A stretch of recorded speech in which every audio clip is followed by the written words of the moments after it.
I've done quite a bit of teaching for military and law enforcement in the last couple of years, and I thought it'd be a good idea just to make a video talking about the three most common pieces of feedback I give in class.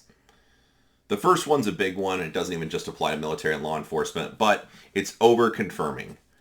What that means is looking at the target, bring the sight to your eye line, and then some amount of waiting for the sight to get there where it's not moving before you decide it's time to break the shot. The contrast to that is as soon as you see the sight get up on your eye line, breaking the shot. Definitely for close and for most medium distance shooting, just seeing the color of your sight is more than enough to start shooting. Unless it's a very small, like a tight shot you have to make. For most, shooting at like a full-size target, just using general terms, for medium distance, let's say 15 yards and in for most people, if you just stare where you want the bullets to go, and as soon as the color of the sight gets to your eye line, you can shoot and have very good accountability for where the bullets are going, and it just saves you the time from overreacting. The flip side to that is waiting for the sight to get there, not move, maybe bounce your vision back and forth from the target a few times before you decide to fire. So it's not any amount of, not even related to how fast you pull the trigger or how fast the splits are. It's just when you start shooting. So again, I'm looking where I want bullets to go, and as soon as I keep staring there, and as soon as the color of my sight hits my eye line and I see red, then I start firing. That's just saving time, and there's really no downsides to it. After that, you could choose how you're going to engage, whether it be predictive shooting, maybe we're doing the reactive shooting where it's dot press, really high accountability, but you'd still see the sight before you start firing, and just seeing the color of your sight will be plenty good for most shooting. It's something you should test or work with in training and practice. The other piece is often tension comes into play.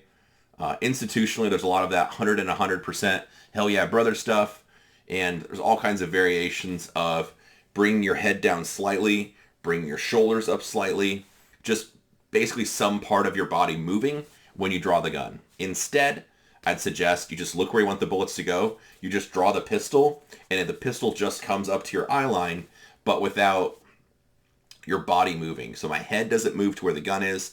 I don't need to have my head go down, shoulders go up. I don't need to use my shoulders or shoulder tension to help control the gun. Instead, just look where you want bullets to go, draw the gun, and bring it to where you look without having anything else in your body move. Just if your arms have to move to bring the pistol up there, that's fine. But you don't want to be like flexing your chest, back, moving your shoulders, anything else. Just bring the pistol to where you're looking. The last one, this one's a doozy. It's okay to fail in practice. So, like I said, people have quals, and you shoot for a score or a test or a department qualification or a standard for that team or troop or unit or whatever the case may be. I understand when you're doing the test or shooting for score, then yes, just do the thing you know how to do. Performance on demand. Don't try to have any smart ideas. Just shoot the way you know how to do. However, in practice, it is okay to make mistakes and fail because that's how you're going to get better. Oftentimes, it'll be like kind of over the years, I think institutionally, a lot of places have done this where you shoot until you get an okay group. When it looks okay, then you speed up a little bit. When you start to make mistakes, then you slow down again so you can get the speed, the accuracy back. Try speeding up, you make a mistake, slow down. And it's kind of just this like up and down thing where it's not, I don't know, it's not really that helpful in my opinion. So in practice, I like the go fast and figure it out, or just doing stuff like the first example I talked about, just reacting to a different confirmation level with your sights. Just try it in practice and see what happens. Because more often than not, people are very surprised by the results they get, and you end up with results you didn't know were possible otherwise. But if you don't at least try it, you're not going to have any idea of what's out there, what you're capable of. I think of another way of thinking about it is doing more with less.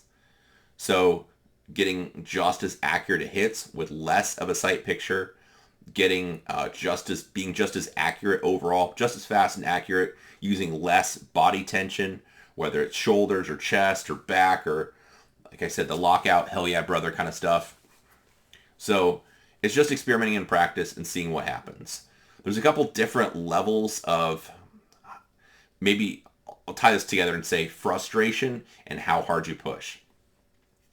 The first, like for most people, you have a comfortable mode that you can shoot, which would be, I'll call performance on demand. That'd be the way you should shoot your qual, shooting for score for your job. If you're having like a competition with your team or troop or coworkers, whatever, just do the thing you know how to do. Don't try to have any smart ideas. Just do the thing and hit the targets. But then when you're in practice, I think it should be just a tick or two above that. Not so much that you have no idea where the bullets are going, but just enough that's just a little bit outside your comfort zone. So it's a little bit faster, a little bit less, a little bit more aggressive, a little bit whatever, but just slightly beyond what you'd be normally comfortable doing. Pulling the trigger a little bit faster, seeing a little bit less sight, being a little bit more aggressive, and just see what happens. Because oftentimes, like I said, you might find out that it's not as tragic of results as you like, or you're actually able to get the same results with less sight confirmation or less time aiming, where nothing's really happening and you're not pressing the trigger or doing anything with the trigger. And then that just kind of sets a new higher bar, or like a PR, if you will. So if your personal best just keeps getting a little bit higher as you continue to train, you're just a little bit uncomfortable, pushing a little bit, trying to be a little bit faster, get away with a little bit less sight picture, whatever. And then you just find out that's where you're at now. The next thing you know, you keep chipping away at that 6 months later, you're at an even better spot. Then when you have to go back and revert to the 4 score on demand, don't make any mistakes, this actually counts, then your like baseline ability will be much higher, because as you continue to push, you're just natural, that's how you shoot, your just regular hard skills will get improved also. And those get just a little bit better and a little bit better and a little bit better and a little bit better. And people kind of underestimate how much they can accomplish by just continuously chipping away at it and keep practicing. Think about anything, dry fire at first, or even drawing the pistol. At first, it's a little awkward because maybe you have an ALS or something to defeat, not sure where your hand goes, or even finding the grip from just having your hands at your sides or wherever your start position is. The next thing you know, you're able to draw the gun pretty confidently. You don't have to look down and try to find your holster to holster. The gun just goes in the holster. If you have to change magazines, even like an admin type load or reload with tension, just one magazine comes out, take a magazine out, put another one in, it goes back in your pouch, and all this stuff just starts to happen without you really thinking about it or processing it or needing to look down. Oh yeah, there's my magazine pouch. Oh, there's my holster.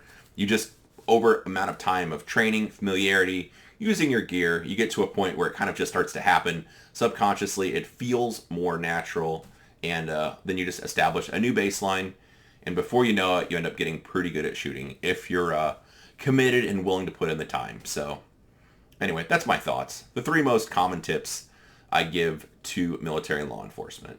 Just reacting to the color of your sight for close and medium distance shooting. Don't move your body when you draw. Don't move your shoulders, chest, anything like that. Just hold the gun with your hands and forearms. Nothing else should move. Just bring the pistol to where you're looking, and then it's okay to fail in practice. Mistakes are going to happen, and if you're so worried about making a mistake that you don't want to make them, you probably just won't get any better. That's my view on the situation. So hopefully it's helpful. Give you something to think about in your training or practice. If you have any comments, thoughts, drop it below. Like, share, subscribe, I guess. But either way, I appreciate you watching.